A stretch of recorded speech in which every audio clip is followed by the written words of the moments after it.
Cincinnati back in the win column, a massive victory as they await the other Joe.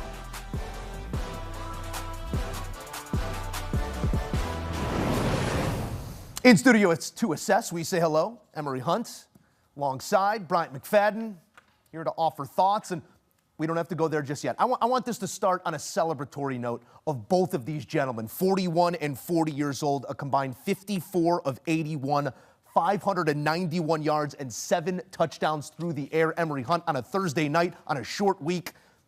This is the good stuff. Those are two great quarterbacks showing out right now. Yeah, and they stepped up big in the biggest moment. We are all watching this ball game as a country, and we're watching two guys play their best when everyone is watching, showing you that age is just a number. And I like the fact that they not only played well statistically, but they played well situationally also. You talk about third downs offense, red zone offense. They were excelling in those situations, need to have it situations. This is where they also excelled as well. So you like that they went out there, balled out statistically, but balled out when their team needed the most. Joe Flacco had just a little bit more than Aaron Rodgers.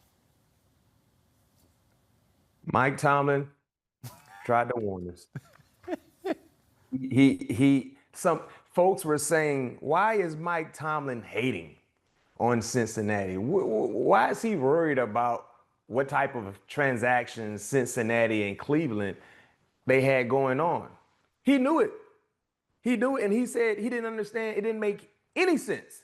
And most importantly, it was all about Cincinnati being next on the schedule.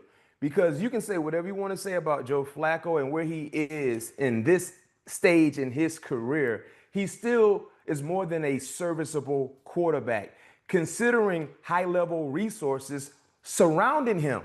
And that's what he walked into when he became a Cincinnati Bengal. What we saw last week for Joe on the road, basically 6 days being in place there in Cincinnati, was basically the acclimation period for him, getting accustomed to the playbook and his new pass catchers. What we saw tonight was, I'm acclimated now. And all I have to do is just stand upright in the pocket and deliver the goods. And I have the guys that can come down with those said goods at any given time. And that's what he did. Remember what I talked about with my prop for Jamar Chase? I said one thing about Joe Flacco, he is going to target Jamar Chase. Remember, he gave Jamar Chase 12 targets straight off the bus coming into Cincinnati. So what were you expecting for Jamar Chase tonight? Easily surpassing his reception prop. We saw that maybe in the first half. So when Joe Flacco did, to Emery's point, he was just comfortable and he was wheeling and dealing. And when anything was in question, guess who he looked for? Number one. And you know what? That's what every quarterback should do when you're playing in the same huddle as Jamar Chase. Mm-hmm. And when in doubt, look for one. I will say this, Joe. You know who, we talk about a lot about Joe Flacco's age and Aaron Rodgers' age. You know who looked old tonight? Jalen Ramsey and Darius Slay. Yeah. Flacco looked younger than those guys, how they played. And that's where I'd like to go next here after we do offer some accolade here to Jamar Chase in the win, his 16 receptions, the most in franchise history. So not just going over that prop, but going over any receptions that anyone in that jersey has ever done before. He does it here on a short week with a 40-year-old quarterback. Mac, that is the what of it all.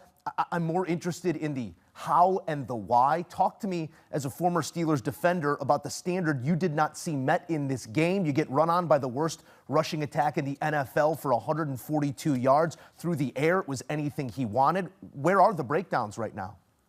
Well, let's start with the guys that put their hand in the dirt, in the trenches. You talked about it. Chase Brown came into this game tonight averaging around 2 yards per carry. Every opposing defense that played against Cincinnati neutralized the running game totally. But Chase Brown tonight, guys, he averaged 9.8 yards per carry. Mm-hmm.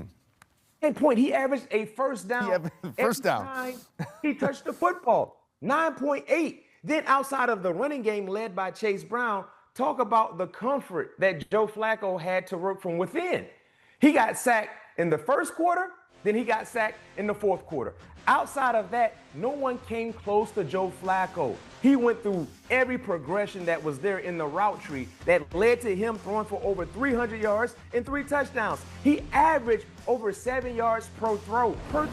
You know what that tells all of us? He never was rushed. He was able to go through his drops, his reads, and deliver. That's the thing. When you average that type of number per throw, you're comfortable. You're not rushing. So that's the issue that I have when you talk about the Steelers defensively, when you talk about the communication errors in the second and the third level. It starts and it stops with the guys that put pressure on opposing quarterbacks. What did we see from Pittsburgh last week against Dylan Gabriel? They beat him up. And when they beat him up, they took out the running game. One would have thought they would have had some of the same success we saw last week against a inconsistent offensive line unit by Cincinnati. But little did we know Cincinnati had a game plan in place, and they made sure they protected their 40-year-old quarterback to the best of their ability for him to be at his best. I'm glad Mac uses the word comfortable, Emery, because comfort is one thing when you're being protected well. Comfort is another thing when it's a 7-on-7 and you're still trying to learn the offense. Man's been in that offense for 10 days. I know they're simplifying, but there's verbiage, there's computing power. We often overlook the ability of a quarterback to do that, especially at this age. We just assume that they're going to walk in and know exactly where to go when.